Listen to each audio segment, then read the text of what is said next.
What's up everybody, Jay here and welcome back to the Plant to Tank, and today I'm just going to give you guys my favorite plants for beginners. Super easy plants to grow, so anyways, let's check it out.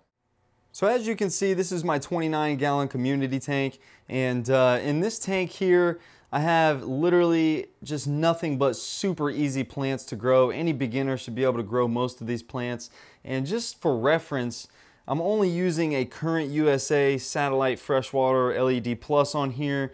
It is the 24-inch model, and I believe it's 18 watts or something. Yeah, I think it's 18 watts. So not a whole lot of light going into this tank. So I consider this from the middle up, I would say is medium light. Anything below the middle point is definitely super low light. But as you can see, my Dwarf Sag carpet down here is doing really good. No nuisance algae, obviously, since it's a low to medium light setup. Obviously, you can still get algae with medium light, but usually in low light setups, you don't have to deal with most of the algae that you would have in a higher light setup. And these are pretty much all of my favorite plants. I mean, you guys know I love Dwarf Sagittario.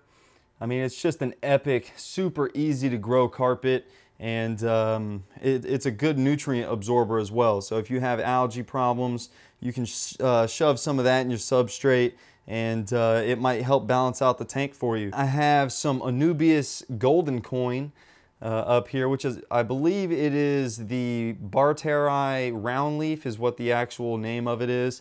But those plants are super easy to grow. Just give them a little bit of liquid fertilizer here and there, not a whole lot, and they should grow pretty crazy for you. So I just gave all three of these a pretty big trim the other day, which is why they're all kind of looking a little weird and just kind of placed there randomly. But also I have Pennywort in here, which is another super easy to grow plant.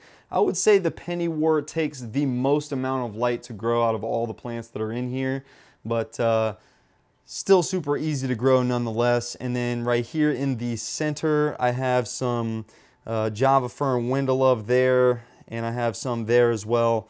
Now, I think the most tricky part about any Java Fern, when you first get it, it's going to be grown immersed. Believe it or not, but Java Fern is grown immersed in the greenhouses. So the hardest part about growing any Java Fern is just getting it to transform itself from immersed growth to submersed growth. Sorry about the shaky camera, but not using a tripod today. Super easy to grow, but like I said, the longest part, the part that takes the longest is just getting it to convert to underwater growth. And then once you get it to that point, once you get a few leaves that have been growing underwater, it's just going to take off and grow all over the place. So eventually you will have to maintain it, but it is a pretty slow grower, so you shouldn't have to worry about that anytime soon after planting or attaching. And also back here in the back, I have some red Tiger Lotus. Now, Tiger Lotus is a ridiculously easy plant to grow. Just give it some root tabs, even in just some plain gravel, and it's going to go nuts. So I think no matter what kind of light you have on it, it's going to try to get nice and tall. But if you trim it, it'll stay nice and compact and bushy for you. So as you can see, I do have a runner on mine. I'm actually really enjoying having that up there. I just recently changed the direction of flow to hit the back wall. That way it doesn't blow it all over the place, but it's looking really good.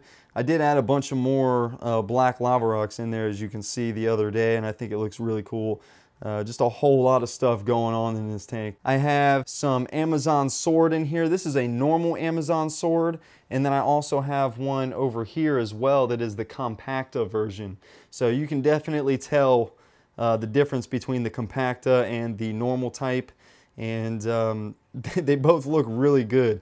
This one here is actually the one that I had in my 10-gallon for the longest.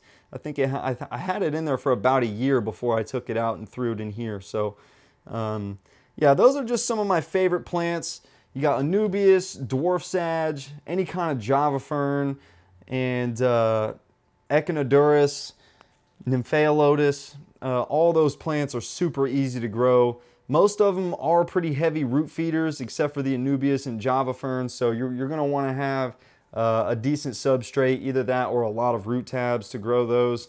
nice and big and bushy like you see here. And this tank is not running any CO2, so that just goes to show with the lighting up there what you can achieve with no CO2. I mean, you can grow a lot with no CO2. I think this tank is looking pretty wicked at the moment, and I'm really enjoying it. Anyways, hopefully you guys enjoyed this video and learned a little something out of it. And I'm always excited to show this tank just because it looks so awesome. But anyways, hopefully you guys enjoyed this one. And if you're new to my channel, hit the subscribe button and the notification bell. That way you never miss another upload. And if you like this video, hit the like button. And as always, keep it planted.